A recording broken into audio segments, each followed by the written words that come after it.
How's it going there, music maker? My name's Griffin, and in today's lesson, we're going to be learning the tune Sweet Georgia Brown.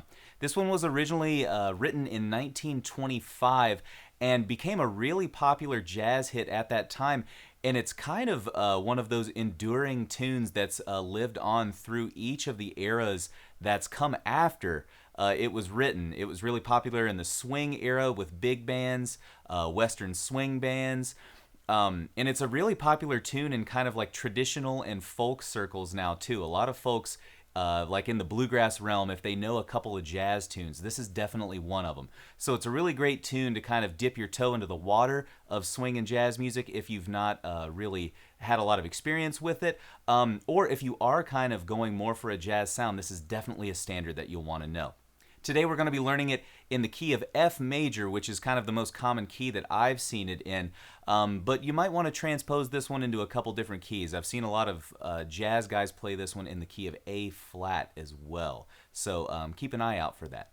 Before we go ahead and dive into today's lesson though, if you haven't had a chance, click that bell notification button and the subscribe button below. That way you'll get notified whenever we upload a new lesson here to Mandolin Secrets. Also, if you're interested in a more enhanced learning experience with things like PDFs of the sheet music and tablature for today's lesson, as well as backing tracks and access to our community of mandolin players just like you, then click that link below in the description to Mandolin Secrets Academy. There you'll find all of those goodies and more information about how to access them.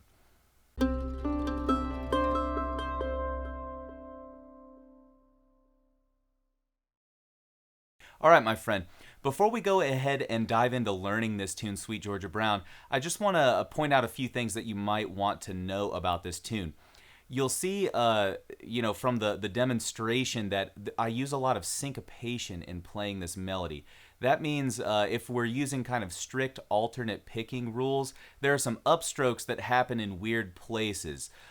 For example, if we just play through the first, the intro line, kind of to get us into the top of the melody, we've got two upstrokes right at the beginning, followed by two downstrokes on quarter notes. So if we were counting along with it, it would sound like this. A 1, 2, 3, 4, 1. One more time, that's 1, 2, 3, 4, 1.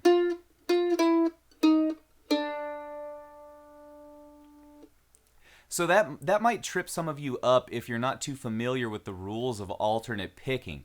Just to kind of review that, I like to think about each measure of music as like a spectrum of 4 beats, right? We're playing a tune in 4/4 time signature here today. So if we're counting along with our measures, it's 1 and 2 and 3 and 4 and 1 and 2 and 3 and 4 and 1 and 2 and 3 and 4 and. So you can see when I pick notes that happen on ands, I use upstrokes. And then whenever the notes fall on those numbered beats, we typically use downstrokes. So that's something you're going to want to pay really strict attention to in today's tune. Now, I'll say too that there's kind of another approach to playing jazz melodies like this that have a lot of space in them. A lot of gypsy jazz guys or swing players in general, like Charlie Christian and some of the early guitar players in jazz music, use all downstrokes because there's enough space and time to kind of phrase your melodies that way. It kind of just depends on what type of articulation you're going for in the tune. Today, I've chosen to kind of adhere to the rules of alternate picking, but feel free to experiment by using all downstrokes on this tune. It gives you kind of a sharper articulation on each of those notes. So that's something that you can kind of use as an option in your swing mandolin playing going forward. One more thing that I kind of want to point out on Sweet Georgia Brown here is that we get to recycle a lot of the same melodic phrases in a couple different ways. So, for example, the first phrase of the tune is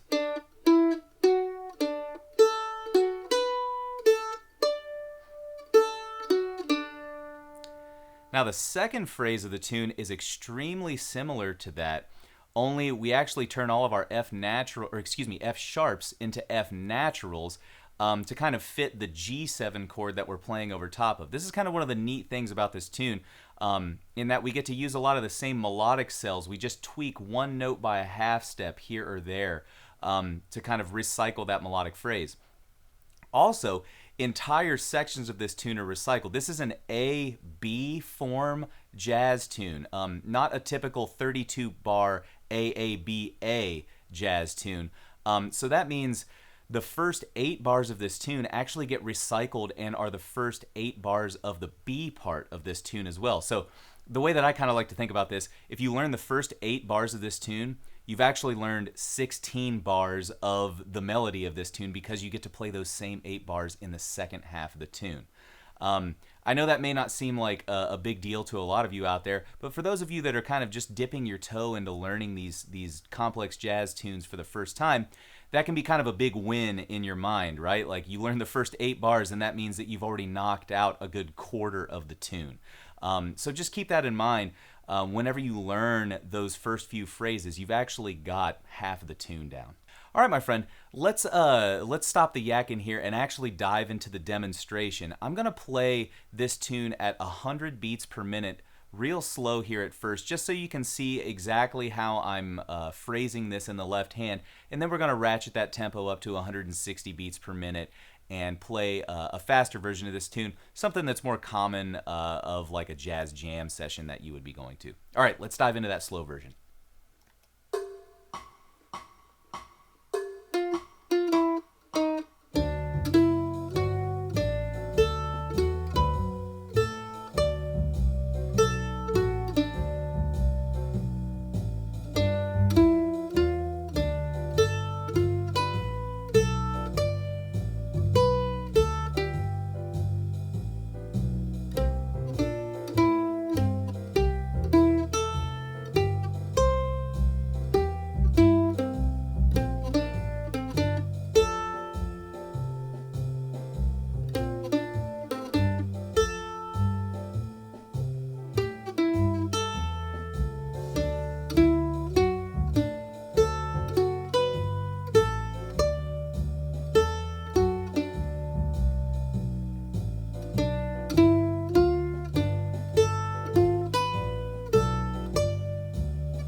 You think you got that melody down yet? If not, the great thing about these video lessons is that you can always pause right now, rewind a little bit, and even use that gear icon below to slow this video down if you didn't quite get some of those phrases. I do that all the time, and I think that's one of the greatest tools that we have at our disposal here on these videos. So don't hesitate to use that, okay? All right, if you're ready and you think you've learned that slow version of the melody, let's ratchet that tempo up to 160 beats per minute and dive into the fast version of Sweet Georgia Brown. Here we go.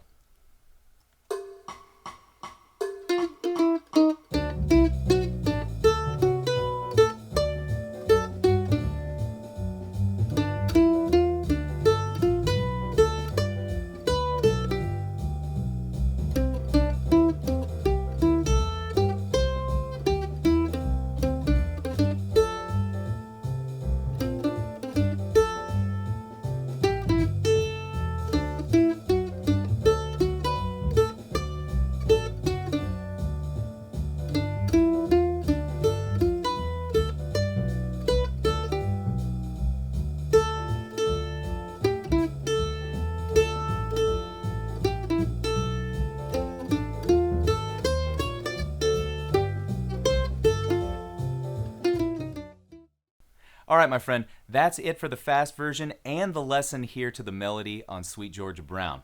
I hope you had a fun time watching this one and that you get a lot of mileage out of this tune as you're practicing and learning this one in the coming days and weeks. I've gotten a lot of mileage out of this one going to kind of Western swing and 30s style swing jam sessions, but I know a lot of jazz players and bluegrass players out there know this one too, so you should get a lot of mileage out of this one as well. Before we get out of here today, if you haven't had a chance, hit that subscribe button below and let us know in the comments, is Sweet Georgia Brown a tune that your jam buddies play? I'm really interested to know, kind of how many people around the world play this tune. I've found that it's really common here in the Midwest in my like bluegrass and jazz jam circles, but I'm interested to hear your thoughts on this one.